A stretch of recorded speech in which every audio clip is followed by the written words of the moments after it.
نوری نەمر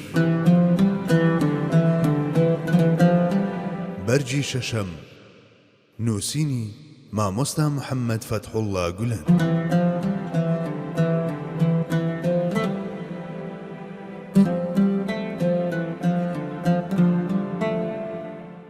کۆچکردن بۆ سێ مزگەوتەکە. فەرمودەیەکی پیرۆزی دیکە کە بە ئامانجی وێرانکردنی بناغەکانی سوننەت ڕەخنەی لێدەگیرێت ئەم فەرمودەیەیە: لا تشد الرحال إلا إلى ثلاثة: مساجد المسجد الحرام ومسجد الرسول والمسجد الأقصى. بە ئامانجی پەرستش و بەدەستێنانی پاداشت جگە لەم سێ مزگەوتە بۆ هیچ مزگەوتێکی تر نابێت سەختی ڕێگە بگیرێتە بەر. ئەوانیش مزگەوتی حەرام، مزگەوتی پێغەمبەر و مزگەوتی ئاقسان. لە هەندێک لە ڕیوایەتەکاندا لە پێشدا مزگەوتی ئاقسا و پاشان مزگەوتی نەبەوی باسکراوە. بیانووی ئەم ڕەخنانەش ئەوەیە کە ئەو هاوڵانەی ئەم فەرمودەیەیان ڕیوایەت کردووە لە کەعب الأحبارەوە هەواڵیان وەرگرتووە، یاخود ئەوەی ئەو فەرمودەیە بە ناوی یەهودیەتەوە پیرۆزی بە مزگەوتی ئاقسا دەبەخشێت. پێشەموو شتێک هیچ کەسێک لە نێو باوەڕداراندا نییە کە ناڕەحەت بێت بەوەی لە فەرمودەدا پیرۆزی بە مزگەوتی ئاقسا ببەخشرێت. مزگەوتی ئاقسا ئەو مزگەوتەیە کە پێغەمبەری خودا صلی الله علیه وسلم لە کاتێکدا بۆ میعراج سەردەکەوت سەردانی کرد و ئیمامەتی بۆ ئەرواحی پێغەمبەرە مەزنەکان ئەنجامدا و قورئانی پیرۆزیش بە بارەکنا حەولە چواردەورەکەی مان پیرۆز کردووە پەسنی کردووە. مزگەوتی ئاقسا نەکەر ئەوەی پەرستگایەکی یەهودی نییە، بەڵکو هێمای فەرمانڕەوابوونی دینی مبینی ئیسلامە لەسەر زەویدا. ئەو شارە پیرۆزەی مەسجیدی ئاقسای لەخۆ گرتووە لە سەردەستی یوشاعی کوڕی نون و لەلایەن نەتەوەی حەزرەتی موساوە. پاش ئەوەی بە تەواوی پێگەیشتن فەتح کراوە. لە دواتر فەتحی مزگەوتی ئاقسا و چواردەورەکەی بە حەزرەتی عومەر و لە دوجاریشدا لەلایەن یەکێک لە سەرکردە مەزن و شەرەفمەندەکانی ئیسلامەوە کە سەلاحەددینی ئەیوبی بووە فەتح کراوە و ئینشاءالله بۆ دوجاریش ئەو مزگەوتە سینەی بۆ قودسیەکانی ئاخیر زەمان دەکاتەوە. مزگەوتی ئاقسا سمبولێکە لە دەستدەرچوونی هێمای دۆڕانی معنەوی و دووبارە فەتحکردنەوەشی هێمای دووبارە خۆدۆزینەوەی ئوممەتی ئیسلامە.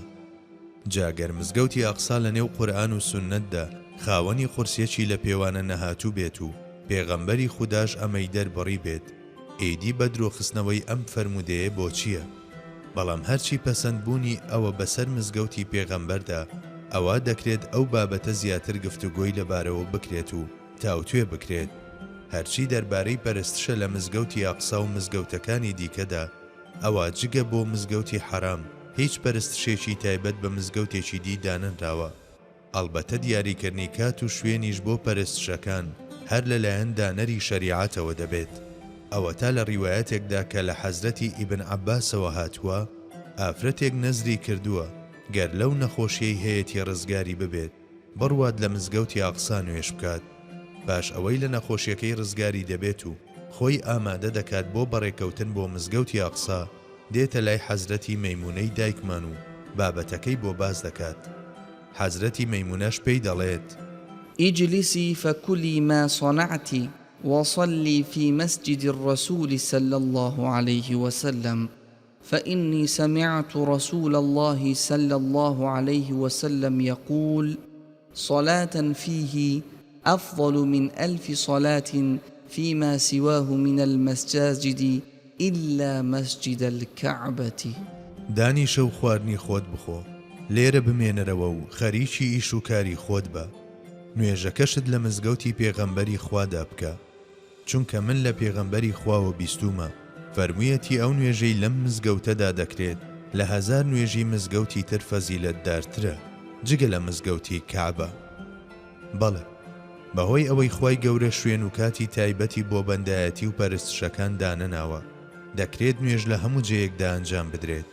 ئەو کەسەی لێرە قوربانی نەزر دەکات دەتوانێت بڕوات لە شوێنێکی دیکە قوربانیەکەی سەر ببڕێت و بە هەمان شێوە ئەو کەسەی لە شوێنێکی دیکە قوربانی نەزر کردووە دەتوانێت بێت و لێرە نەزرەکەی سەر ببڕێت.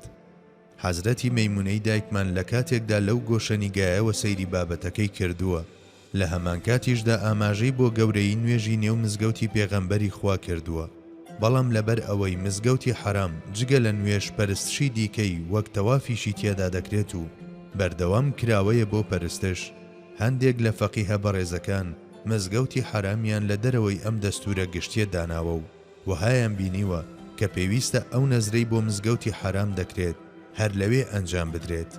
بەڵام نە ئەم بابەتە فقهیە و نەوتەکەی حەزرەتی مەیمونە هیچ لایەنێکیان تێدا نییە کە لەگەڵ پلە و بەهای مزگەوتی ئەقسا یاخود هەر مزگەوتێکی دیکەدا بەریەک بکەون.